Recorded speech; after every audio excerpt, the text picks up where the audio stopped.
The top 3 tips for exporters to India, I would say are, number 1 is culture, how to deal with culture, particularly in the business, in the business context. Number 2 is really how to deal with corruption. And number 3, how to really choose the right partner. So for example, let me pick up the culture issue. And one of the things that a lot of New Zealand exporters, for example, are challenged by when they are in India, and particularly in, say, a business entertainment context. You are having a meal with a potential business partner or a customer, or you are having a dinner meeting or something like that, is the issue of alcohol. Now, we tend to believe that a lot of people don't actually drink in India.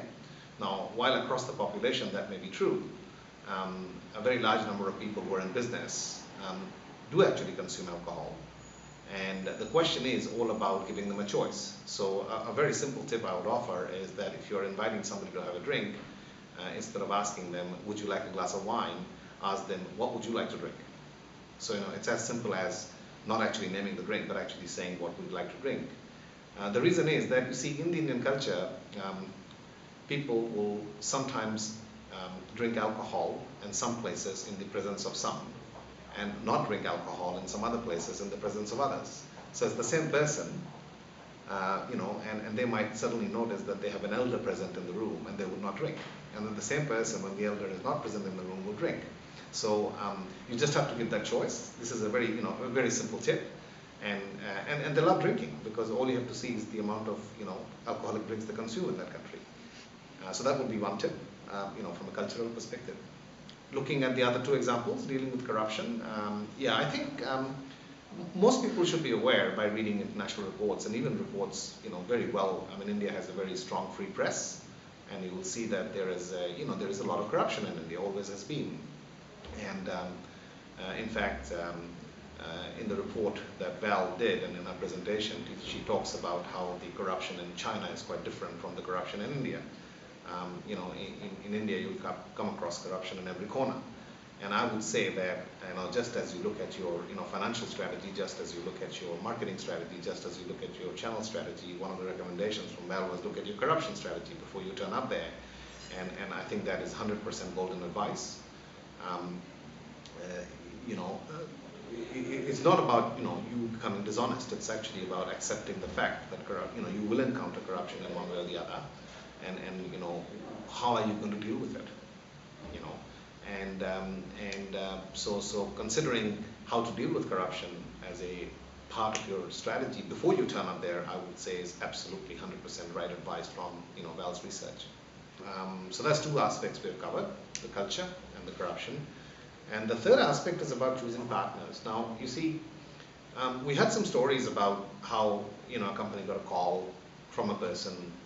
I think there was a China example, and you have similar examples where you get a call from a person who insists that they know your market and they know your product and they'll represent you. But I wouldn't recommend in India you do that. India is a very different kind of country. I think you have to ensure that you vet the person, because while the legal system is like British system, it is exceptionally hard to extract yourself out of a relationship in India. So, you have to choose the right partner at the right time, and take, be quite deliberate about choosing. This person is going to represent you, your brand, your value proposition, practically everything about you in India. So if they get it wrong, the price is very high. More importantly, India is now so globally connected that if they get it wrong, the first time the story might appear in Europe, even before you hear it. So, the borders are all very porous now. So I think in choosing your partners, you have to actually, having drawn up your candidates, you actually have to carry out some sort of a vetting, and it's a part of your market preparation. Personally, when I invest in any new markets, and particularly markets like India where I've lived, I take nothing on face value. I will take absolutely nothing on face value. That doesn't mean that I think everybody is dishonest. I just will not take anything on face value. I would verify and validate everything, and do it in a very Indian way, which is don't ask direct questions. And just to finish off on a humorous tone, very rarely would you find an Indian say no. And that doesn't mean that just because they haven't used the word no, that means yes. You just have to learn to say when it actually means a yes. More importantly, when they're actually saying no without actually saying the words. So those are subtleties that you have to pick up. And if you have friends in New Zealand who are of Indian origin, you can practice on them.